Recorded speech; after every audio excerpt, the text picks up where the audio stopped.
In a society where outrage is the new status symbol, Ricky Gervais is tearing up the rulebook, laugh by laugh. I mean, obviously you love her, she's your girlfriend, but you tweet out some things that are controversial, and a lot of people, don't like it. Do you care that people get offended? No, because I never try to offend people. I never try to hurt people's feelings. I make jokes. Yeah. And I just think, people say, oh, why'd you go to so much trouble to offend people? And I say, it's no trouble. It's no trouble. It's easy. It's too easy. It really is easy. It is easy, isn't it, these days? It's easier and easier. It kicked off when he dropped by Ellen's set. People claimed he was chasing clout. But Ricky, he doubled down with punchlines. But that's what humour's for. It gets us over bad stuff. Yeah. If you can't joke about bad stuff, what kind of that's exactly what it's for. Yeah. It sharpens our claws. It makes us. It keeps us fighting fit for the real world. It also gives you license as either an entertainer or as a public figure. Oh, of course. Yeah, because it helps you understand things. Yeah. As well. I think it was Picasso that said art is a lie that helps you understand the truth. He wasn't just cracking jokes, he broke down how comedy is about staring into the uncomfortable and still laughing. Well, it doesn't make sense to apologise for a joke because Remember you mentioned that with Kevin Hart. Mean it anyway. What are you apologising for? What are you? I don't get it. And I think most apologies are because they're scared of. Like I see actors apologise for something they said because they got a film coming out. The studio have said, "Well, we paid you 10 million. You better say sorry." And they go, "Okay, I'm sorry." They don't mean it. You're an adult. You meant to say it. It was a joke. I don't know what you're apologising for because what you don't mean that either.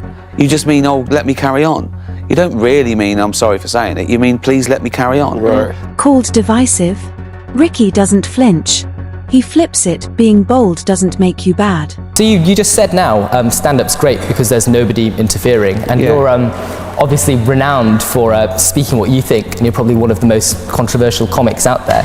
Do you feel in the industry today there's a real movement to be more sensitive and hold back and being afraid of offending people? Firstly, if someone says you're controversial, they're only right by definition because they've said it. I think, Darwin was controversial when he came up with the origin of the species. I think people lump you in with shock comedians who try and hurt people's feelings or say things that they're like trolls. When it came to performative wokeness in Hollywood, Ricky didn't hold back, he went in hard. I'm always sort of doing it for a reason, and I've always said just because you're offended it doesn't mean you're right. Some people are offended by equality. I'm never trying to offend. I don't know. I think I got that reputation from the Golden Globes, maybe, where I gently ribbed some of the richest, most privileged, beautiful people in the world. And they couldn't take it. But I mean, if I can justify every joke. I can justify, and I think some people get offended when they mistake the subject of the joke with the actual target, particularly when you're dealing with taboo subjects. And I do deal with taboo subjects for a reason, because I want to take the audience to that place they hadn't been before. The phrase that's offensive gets thrown around like confetti. Ricky sees it as noise, not a real critique. Hi guys, Ricky G here, wellness and beauty influencer.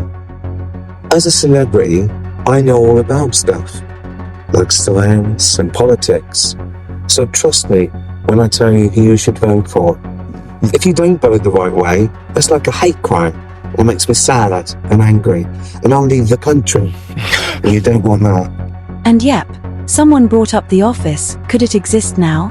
He answered without blinking. And one thing you're good for, and you alluded to now, is you're not afraid of dividing opinion. You're not afraid of, some people saying I disagree with you and some people saying I agree with you. Is that something that's become more the case as you've gone on your career and you've been more successful? Well, again, it's if everyone's agreeing with you, you're in an echo chamber. You've just chosen your people to speak to. I'm just tired of people saying I'm offended. I want to say, so what? That just means you're just telling me your feelings. I was like, I've got a pain in my knee. What? He also debunked the idea that safe comedy is better comedy. It's been next year. It's been 20 years since The Office and your big breakthrough with that series. Yeah, that's amazing. I wonder if that were to be launched today and seen for the first time today, how would it be received? I think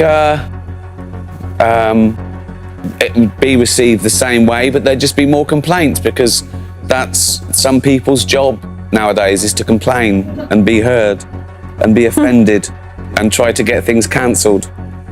And I think a lot of it is totally fake outrage, because they're shouting out of a window. But hot takes miss the essence. Real satire takes brains, subtlety, and edge. I think a lot of offence comes from people mistaking the subject of a joke with the actual target, because, you can't legislate against stupidity. But you have to ignore it, and you have to stick to your guns. And there's things that, 15 years ago that were really right on and woke and ironic and, ridiculing those things, but now people are taking them on face value, and they're ignoring the context, ignoring the satire, ignoring the irony, and they know full well that it came from a good place. But I think people just want to cause